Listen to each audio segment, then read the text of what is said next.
Hello friends, ഞാൻ doctor Hezbollah. ഇന്നത്തെ വീഡിയോയിൽ നമ്മൾ ചർച്ച ചെയ്യാൻ ഉദ്ദേശിക്കുന്നത് നമ്മുടെ കുട്ടികളിൽ ഇടയ്ക്കിടെ ഉണ്ടാകുന്ന പനി, ചുമ, ജലദോഷം, കഫക്കെട്ട് എങ്ങനെ നമുക്ക് മാറ്റിയെടുക്കാൻ കഴിയും, എന്തൊക്കെ ശീലങ്ങളാണ് നമ്മൾ അവരെ പഠിപ്പിക്കേണ്ടത്, അതുപോലെ തന്നെ എങ്ങനെ നമുക്കൊരു ഹെൽത്തി ചൈൽഡായി നമുക്ക് അവരെ ഡെവലപ്പ് ചെയ്തെടുക്കാൻ കഴിയും എന്നൊക്കെയാണ് ഇന്നത്തെ വീഡിയോയിൽ നമ്മൾ വിശദമായിട്ട് ഡിസ്കസ് ചെയ്യാൻ പോകുന്നത്. നമുക്ക് ആദ്യമായിട്ട് നമ്മൾ അവരെ പഠിപ്പിക്കേണ്ടത് പ്രോപ്പറായിട്ടുള്ള ഹാൻഡ് ഹൈജീൻ അവരെ പഠിപ്പിച്ചെടുക്കുക എന്നുള്ളതാണ്. അതായത് അവർ സ്കൂളിലേക്കൊക്കെ പോയി വരുമ്പോഴേക്ക്, നമ്മൾ വീട്ടിൽ കയറുമ്പോഴേക്ക് നമ്മൾ എപ്പോഴും ഒരു ഹാൻഡ് വാഷോ അല്ലെങ്കിൽ ഒരു സോപ്പും വെള്ളം ഉപയോഗിച്ചിട്ട് 20 സെക്കൻഡെങ്കിലും അവരെ കൈകൾ കഴുകി വീട്ടിലേക്ക് പ്രവേശിപ്പിക്കാനുള്ള ഒരു ടെൻഡൻസി അവർക്ക് നമ്മൾ ഉണ്ടാക്കിയെടുക്കണം.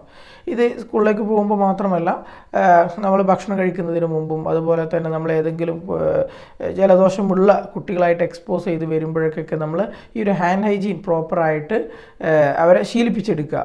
അതുപോലെ തന്നെ നമ്മൾ എപ്പോഴും പറയുന്നത് പോലെ തന്നെ നമ്മൾ പുറത്തേക്ക് പോകുമ്പോൾ മാസ്ക് ഉപയോഗിക്കാൻ പറ്റുന്ന കുട്ടികളാണെന്നുണ്ടെങ്കിൽ എപ്പോഴും മാസ്ക് ഉപയോഗിക്കാൻ വേണ്ടിയിട്ട് അവരെ പ്രേരിപ്പിക്കുക.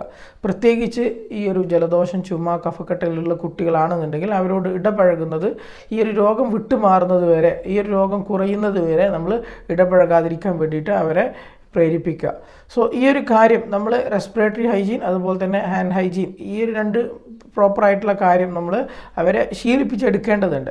ഇനിയിപ്പോൾ ഒരു 2-3 വയസ്സിന് താഴെയുള്ള കുട്ടികൾക്കാണെന്നുണ്ടെങ്കിൽ നമ്മൾ പാരൻസാണ് കുട്ടികളെ ശ്രദ്ധിക്കേണ്ടത്. അതായത് പാരൻസ് നമ്മൾ ജോലിക്ക് പോകുമ്പോൾ അല്ലെങ്കിൽ ഏതെങ്കിലും ഫംഗ്ഷന് പോകുമ്പോഴൊക്കെ ഈ ഒരു ഹാൻഡ് ഹൈജീനും അതുപോലെ തന്നെ റെസ്പിറേറ്ററി ഹൈജീനും നമ്മൾ മെയിൻറ്റെയിൻ ചെയ്യാൻ വേണ്ടിയിട്ട് ശ്രമിക്കുക.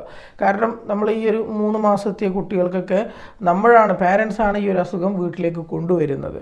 കാരണം കുട്ടികൾ ഇറങ്ങി നടക്കുന്നില്ലല്ലോ. അതുകൊണ്ട് തന്നെ നമ്മൾ പാരൻസാണ് ഇത്തരം കാര്യങ്ങൾ പ്രോപ്പറായിട്ട് ശ്രദ്ധിക്കേണ്ടത്. മൂന്നാമതായി നമ്മൾ ശ്രദ്ധിക്കേണ്ട കാര്യം, നമ്മുടെ കുട്ടികൾക്ക് വേണ്ട രീതിയിലുള്ള വൈറ്റമിൻസ്, മിനറൽസ് അതുപോലെ തന്നെ ന്യൂട്രിയൻസ് എല്ലാം ലഭിക്കുന്നുണ്ടെന്ന് ഉറപ്പ് വരുത്തുക. ഇപ്പോഴത്തെ അധിക കുട്ടികളിലും മെയിനായിട്ട് കാണുന്ന 2 ഡെഫിഷ്യൻസിയാണ് വൈറ്റമിൻ ഡി ഡെഫിഷ്യൻസി അതുപോലെ തന്നെ രക്തക്കുറവ്. സോ രക്തക്കുറവ് പരിഹരിക്കാനായിട്ട് നമുക്ക് ധാരാളം ഇലക്കറികൾ, പച്ചക്കറികളൊക്കെ കുട്ടികൾക്ക് നൽകാം. പ്രത്യേകിച്ച് മുരിങ്ങയില, ചീര, മത്തനില, ഇതൊക്കെ നമുക്ക് ഉപ്പേരിയാക്കിയിട്ടോ അല്ലെങ്കിൽ കറികളാക്കിയിട്ടോ കുട്ടികൾക്ക് നൽകാം. അതുപോലെ തന്നെ നമ്മൾ ശ്രദ്ധിക്കേണ്ട മറ്റൊരു കാര്യം, നമുക്ക് ഒരു ബീഫിൻ്റെയൊക്കെ ലിവർ അല്ലെങ്കിൽ ചിക്കൻ്റെ ലിവർ അല്ലെങ്കിൽ നോൺ വെജ് ഐറ്റംസ് എല്ലാം ധാരാളം പ്രോട്ടീൻസ് അതുപോലെ തന്നെ ഇരുമ്പിൻ്റെ അളവ് അടങ്ങിയിട്ടുണ്ട്. സോ ഇത് നമുക്ക് കുട്ടികൾക്ക് നൽകുന്നതിലൂടെ നമുക്ക് നമ്മുടെ കുട്ടികളുടെ രക്തക്കുറവ് പരിഹരിക്കാൻ സഹായിക്കും. അതുപോലെ തന്നെ ഈ ഒരു വൈറ്റമിൻ ഡി നമുക്ക് ലഭിക്കണമെന്നുണ്ടെങ്കിൽ കുട്ടികളെ നമ്മൾ പുറത്ത് കളിക്കാൻ വേണ്ടിയിട്ട് വിടണം. കാരണം വെയിലിൽ നിന്നാണ് ഈ ഒരു വൈറ്റമിൻ ഡി നമുക്ക് ലഭിക്കുന്നത് മെയിനായിട്ട്. സോ അതുകൊണ്ട് തന്നെ കുട്ടികൾ വെയിലത്ത് കളിക്കുന്നത് ഒരു വൈറ്റമിൻ ഡി ഡെഫിഷ്യൻസി കറക്റ്റ് ചെയ്യാൻ വേണ്ടിയിട്ട് സഹായിക്കും. അതുപോലെ തന്നെ ഫോർട്ടിഫൈഡ് ആയിട്ടുള്ള മിൽക്ക് അതുപോലെ തന്നെ സിറൽസ് എല്ലാം ധാരാളം ലഭ്യമാണ്. സോ ഇത്തരം ഫോർട്ടിഫൈഡ് ആയിട്ടുള്ള ഫുഡ് പ്രോഡക്ട്സ് ഉപയോഗിക്കുന്നതിലൂടെ നമുക്ക് വൈറ്റമിൻ ഡി നമ്മുടെ ശരീരത്തിന് ലഭിക്കുന്നുണ്ട്. സോ ഈ കാര്യങ്ങൾ നമ്മൾ ശ്രദ്ധിക്കുക. നമുക്ക് ഈ ഒരു വയസ്സിന് താഴെയുള്ള കുട്ടികൾക്കാണെന്നുണ്ടെങ്കിൽ നമുക്ക് വെയിൽ കൊള്ളിക്കുന്നത് അത്ര പ്രാക്ടിക്കൽ ആയിരിക്കില്ല.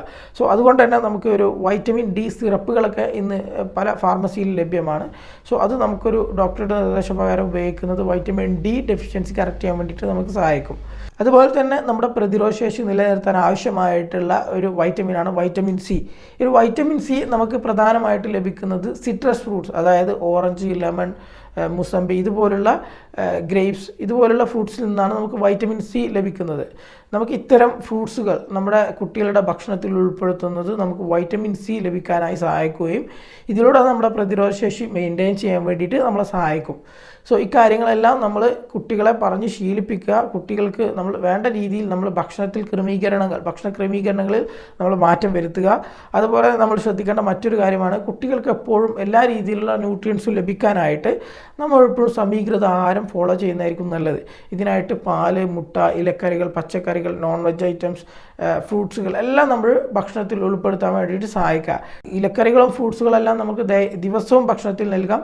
അതുപോലെ തന്നെ നോൺ വെജ് ഐറ്റംസ് ആണെന്നെങ്കിൽ ആഴ്ചയിൽ ഒരു 2-3 പ്രാവശ്യം നമ്മൾ കുട്ടികൾക്ക് നൽകുന്നത് ഈ ഒരു രക്തക്കുറവ് പരിഹരിക്കാനും അതുപോലെ തന്നെ വേണ്ട രീതിയിലുള്ള പ്രോട്ടീൻസ് കുട്ടികൾക്ക് ലഭിക്കാനും ഇത് സഹായിക്കും. ഇതിലൂടെ നമുക്ക് നമ്മളുടെ കുട്ടികളുടെ ഈ ഒരു പ്രതിരോധശേഷി ഡെവലപ്പ് ചെയ്തെടുക്കാൻ സഹായിക്കും. സോ ഇത്തരം കാര്യങ്ങളൊക്കെ ശ്രദ്ധിക്കുക. അതുപോലെ തന്നെ കുട്ടികളെ നമ്മൾ എപ്പോഴും പുറത്ത് കളിക്കാൻ വിടുന്നതും നല്ലതാണ്. കാരണം ഈ ഒരു മസിൽ ഡെവലപ്മെൻറ്റ്സ് അതുപോലെ തന്നെ അവരുടെ ബ്രെയിൻ ഡെവലപ്മെൻറ്റ്സിനൊക്കെ എക്സസൈസ് വളരെ നിർബന്ധമാണ്.